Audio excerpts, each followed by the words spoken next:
In this screencast recording, I'm going to walk you through Canvas and the way that your class, Music 1301, is set up for Canvas. What you're looking at right now is the instructor view. So if you'll look over to the left, the items that are grayed out down here you do not see, but the items up here, announcements, modules, etc., those will appear on your screen. And I'll show you on your student view what your screenshot looks like and walk you through the items on your menu. The first thing I want to show you, if you'll follow my mouse up here to the right, to the upper right, is your name should be up here, and then next to that you have inbox. That is where you'll find what we call conversations in Canvas, kind of like your Canvas email or sort of like messaging through Facebook. So if you click through inbox, that is the way that you will contact me. You can send me a message through Canvas, and hopefully you've already seen the message that I sent to the class. Now remember, if I send messages to the class, that is a group message, and when you reply to that, the entire class will see that reply. So if you need to send something specifically to me, make sure that you only have my name in your to box. Under settings, I'd like to show you some things there. So if you click on settings, you'll see some ways on the right hand side that you can receive information. So underneath email addresses, if you want to add an email address, maybe an outside email address to receive updates for the course, you can do so. You can also add in, if you click here under add contact method, you can add a cell phone number to receive messages from me or updates that way. So feel free to add in those pieces of information. At the bottom, you can connect Skype, Facebook, Twitter. You can sync it up with those social media outlets and just be all sorts of connected. So if you'd like to do that, you can feel free to play around with that. Beyond that, there is some help. There are some resources for you up here at the right hand side. There are some quick guides, etc. Those are just some general things that you can see. What I'm going to do now is I'm going to go under my courses, and under your courses you'll see the things that you're taking, and I'm going to switch to a student view so that I can go through some specifics to your interface. Alright, so I've already gone through the upper right hand corner. See, now it's all blacked out, but that's where you'll do your inbox. It's up here to the right. The top menu, courses, that's where you find all the courses that you have through Canvas. Assignments, right now it's showing some things that were recently graded for my test student. Grades, that's always an important thing to know where to find. There's a grade link up here and over here to the left as well, and I'll go through that in a bit. And then there are those resources that I mentioned a little bit ago if you're having any difficulty with Canvas. You can see the course stream by clicking here where you'll see my mouse over here. If you want to see some recent things that have been going on, maybe updates, some due dates have changed. That's the recent activity, kind of like your news feed on Facebook, so to speak. So let's go back to the main menu, or the main home page. So if I refer to the home page, that's kind of what this is. It says home. This is considered the front page. And let me go through some links that I have here on this page for you. Now, some of these links might go away once we're done with our course orientation, but right now I have put some main links here on this page that I also included on your module, your weekly module, which is kind of like your weekly game plan. The first link here I have is just the class orientation information. I have some links for your class videos, textbook information. If you need to know what the book is, you can click there, pretty self-explanatory. The next link is your syllabus, which you'll want to read, and I did go through on a subsequent video where I tell you everything that you need to know about how you're graded, etc. But you have it here, and I will leave this link here for you always, so you can refer to your syllabus, and it has the major item due dates on there as well. The next thing, Canvas orientation for students. This is different than the video I am making right now for Canvas. This is a link to some general videos for Canvas students across the country, but there's all sorts of tutorials there that I thought might be interesting for some students in case this isn't new to you, as it is new to many of us, or if you're struggling, obviously. Next thing, tips for taking this or any online class. Please read this, and you might even want to print it out along with this next discussion board guide. These are where some of your orientation quiz questions are coming from. So this is just some information about taking an online class and online learning. The next link is your modules list. If I scroll back up over to the left, you also have modules over here, and that link will stay. Modules is, I'll click on that in a bit, but that's where you find all of your weekly course information that you need to be reading, viewing, as well as your assignments that you need to be completing for the week. The next two links are where you'll find the PowerPoint files and chapter videos that I have made for each chapter. I will also put those in your module for the chapter that needs to be completed for that specific week. But these links link to all of the chapter PowerPoint, so for every chapter video. And I'll leave these links on this homepage. The next few links down here, course resources and web links. Under course resources, I'll go ahead and show you. I'll probably be adding more to this. I have some links to some music theory games, tutorial here for Finale Notepad, which is the program that we'll be using to compose music. It's a free program. Interval chart and ledger lines, those are some things I uploaded specific to the chapter on intervals. Ledger lines is actually chapter 1, and I'll probably also include this piece of information in your module. But these are just some supplemental pieces of information that might go with each chapter. So if I tell you that I've loaded it in the course resource page, that's what I'm talking about. Underneath that link, I had web links, and under web links I have tons of different tutorials, different outside sources, links to things that will hopefully help you. Also just general links to Northwest Vista and Alamo College information. The next link is the Flash piano. I suggest using that or maybe printing out the piano that I've put in your module for week 1 or week 2.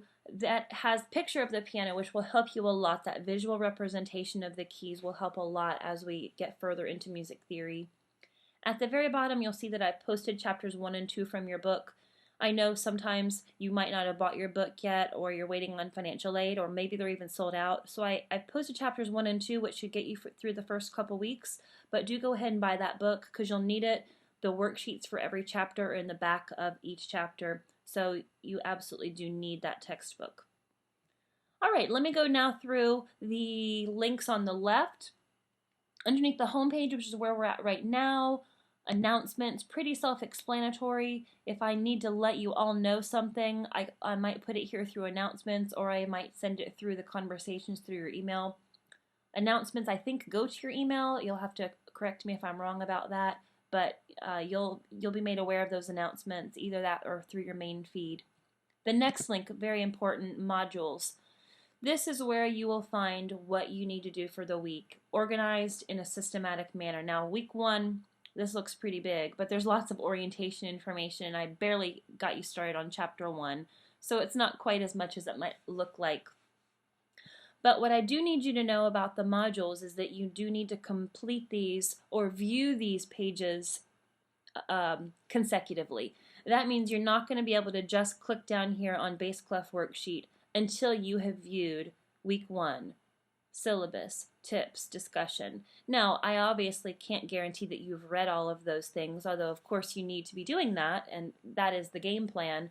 But the way that the modules are set up is that you need to view these pages in order before you can view what is coming up next.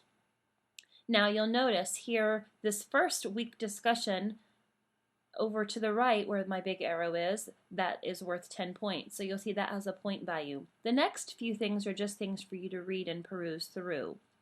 Over here where you see this Q, that's a quiz. Now it's blacked out right now because I haven't viewed these other pages, but let's see. I'll go ahead and let's click through them real quick.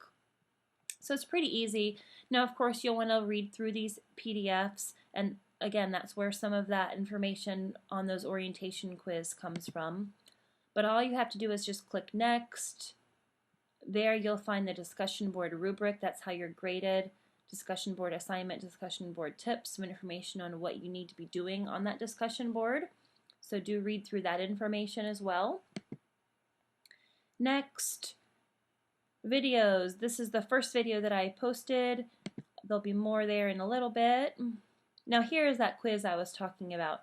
Now right now it's locked so you can't see it, but once I unlock it and allow you to start taking that quiz, you'll see a box somewhere where this arrow is that I think says take this quiz.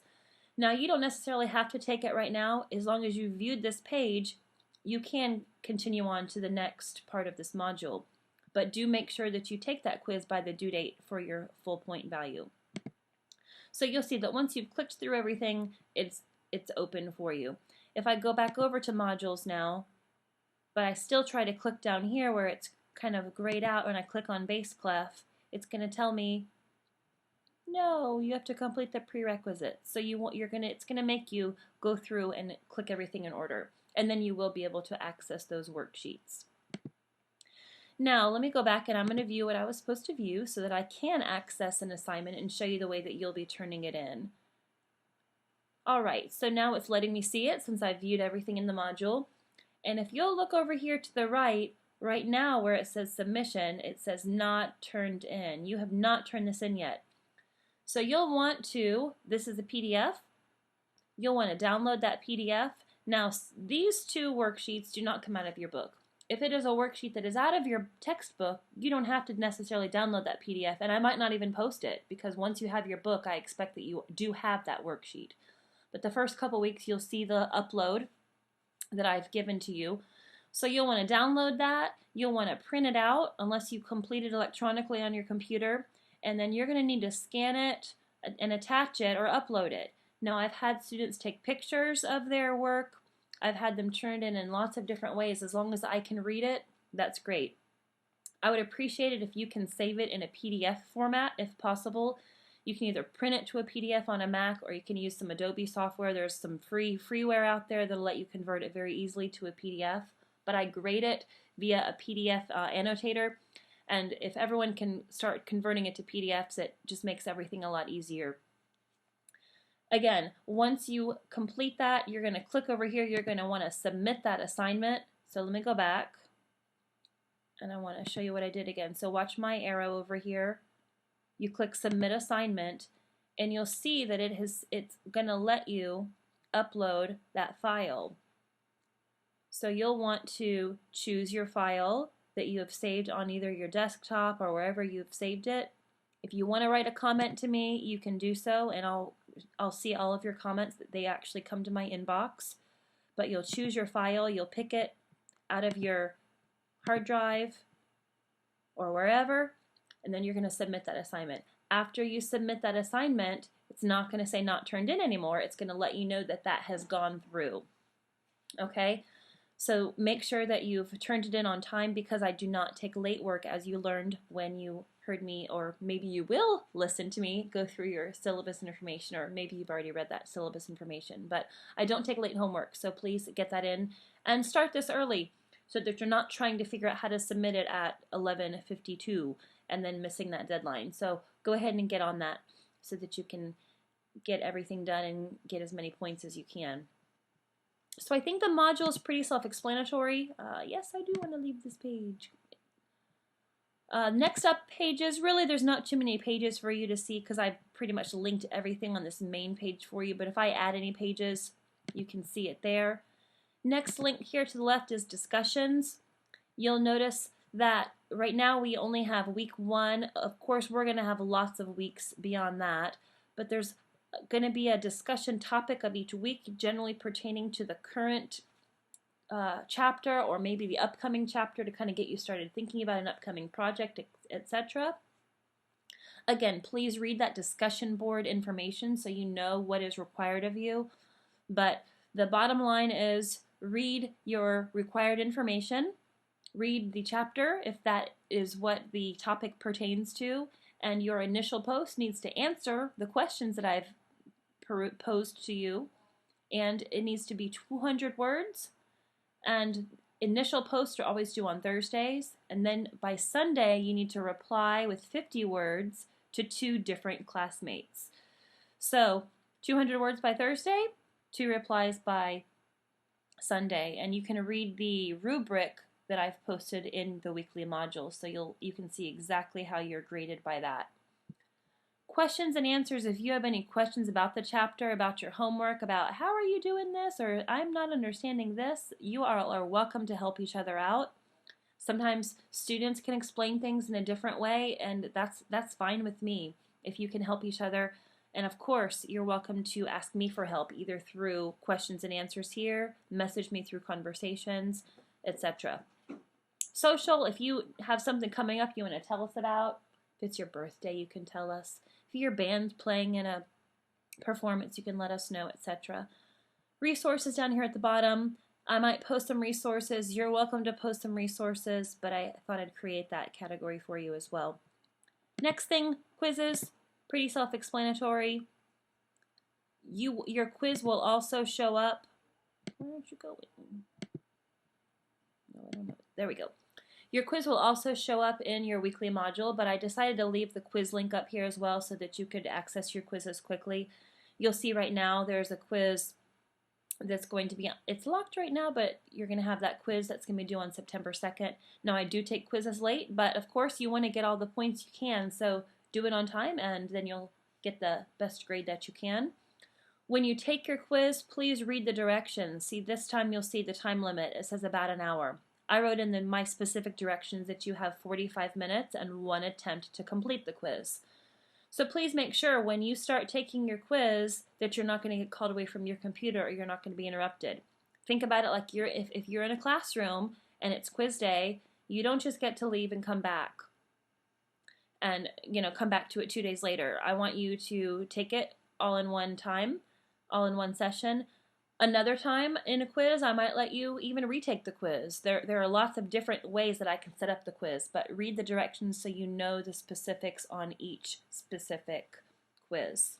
And quizzes are generally 100 points altogether. Sometimes they're going to be multiple choice. Sometimes a quiz might be an upload that I put through assignments. If it's something that you need to be able to write out notes on, for example, music notes that is, or write out chords. You can't exactly do that in a multiple choice quiz. So this is more for quizzes that are the automated and the automatically graded quizzes through Canvas. The next few links, people, that's where you can see your classmates' names and you can actually even message them through Canvas. You can click on anyone on here and it'll send a message to them if you so choose. There's also a chat function, which maybe we'll even set up a chat room sometime if we want to. There we go. No, it's being weird. But anyway, it does work. There we go. I think it's because I made my cursor so large. But anyway, the chat room is an option for you as well. Last thing, let's see if I can get to it. Grades. Okay, bear with me for a second. Maybe I'll click on the one at the top. There we go. It will work on the left. It's my weird cursor. But when you click on grades, you'll see all of your grades, all of the things that I have graded. Also, you'll see your score over here out of however many the maximum points were. Look at the speech bubble as well. I might leave you a comment like this one says, excellent job. Under treble clef worksheet, I actually left my test student a audio comment. So if there's something I want to explain to you briefly that maybe I think I can tell you in audio versus typing it all out, click on that and you can listen to my comment. I can even leave you a little video message. I'm not sure if I will do that often, but you never know. So these are the things that I have graded. If they have a dash next to them, underneath the score that is, that generally means that I have assigned it, but I have not graded it yet. So if it has a dash, don't think that you have a 0. You only have a 0 if it says a 0, okay? Things that have a dash are not included in your grading, in your final grade. The total up here is what your current grade is. It is a weighted grade book, so it goes ahead and weights everything. Remember, according to your syllabus, you do get 1 low discussion grade dropped and 2 low assignments dropped. So as soon as we have more assignments than just a few, I'll go ahead and put that rule in the grade book. But if I go ahead and do that now, if you only have 2 assignments, it's going to drop both of those assignments and you don't have a grade. So later on, just be aware if an assignment is grayed out and it says that it's not included in your grade book, it's probably because that is one of your dropped assignments. So that pretty much takes us through the overview of Canvas. I hope I have covered everything. Should be pretty self-explanatory. I find this a very user-friendly interface. Again, modules probably are the most important thing. Also, knowing how to contact me through the inbox through conversations, post on the discussion board, watch the class video and watch that next video where I go through the syllabus with you. Read your syllabus information, read through all of the things I posted on your module, and you should have an excellent beginning to the course. And I look forward to working with you all this semester.